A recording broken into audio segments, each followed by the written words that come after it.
but I want you all to see this. So I'm Phyllis, and I actually work for you.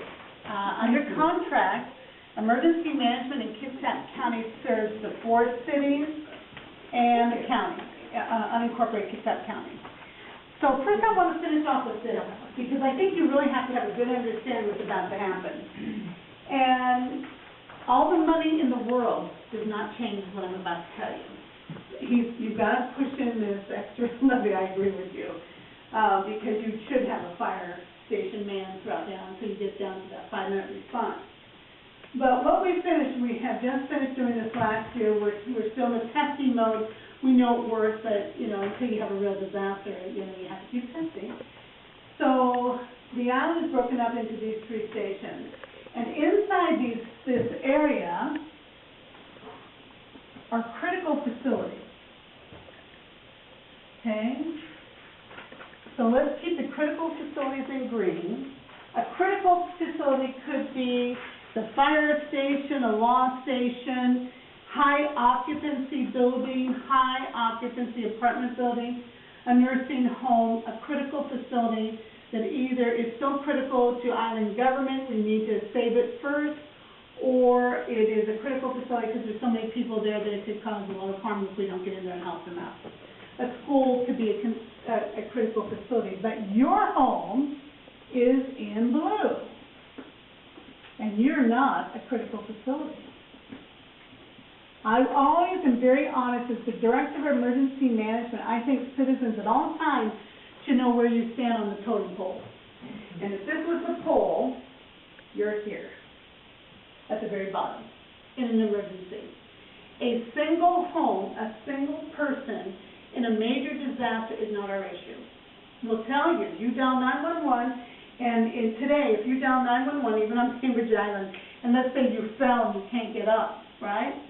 So they're going to send you a fire truck, an aid vehicle, sometimes the chief's car, and all these fire people will arrive at your house, and they're going to help pick you up. Well, 911 is right across the hall from me. I keep telling the dispatchers, why don't you just ask how much you weigh?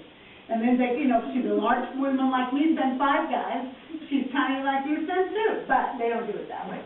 That would be too practical. But anyway, but in emergency, help, I'm falling, I can't get up. We have just what we call change gears in 911, and now they're going to tell you, Martha, stay on the floor. Nobody's coming to you right now except it's got to be your neighbors. Because the fire department is too busy right at the moment in time taking care of the very first things in critical facilities. We have to save the schools, the churches, some of them are shelters. We've got to get to the nursing home. We can't take the high population areas. So numbers versus one person wins in a disaster. So you all understand that. It's always the numbers. It's a numbers game. We've got to go to the numbers first. Not that we don't care about you, but we cannot take all of our resources and send it to your home when we've got the schools burning, we've got damage everywhere else, we've got Island Center that needs our help, and none of those people can help themselves. So with that in mind, this is California, Washington, Oregon, all over the United States. We all are saying the same thing. Help can't wait, but you can't always expect it from the fire department or from anybody else. So you got to expect it from your neighbors.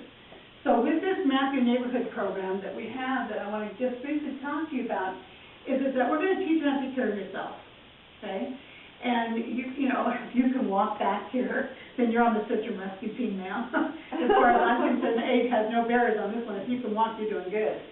But what we try to do is teach you independence. The other thing, as we're all 3 talking tonight, I've got to tell you something to understand the psychology of preparedness.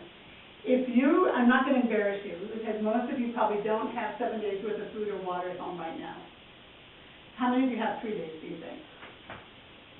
Okay. I have at least 10. Okay. So 7, 10. Living alone. Okay, just remember.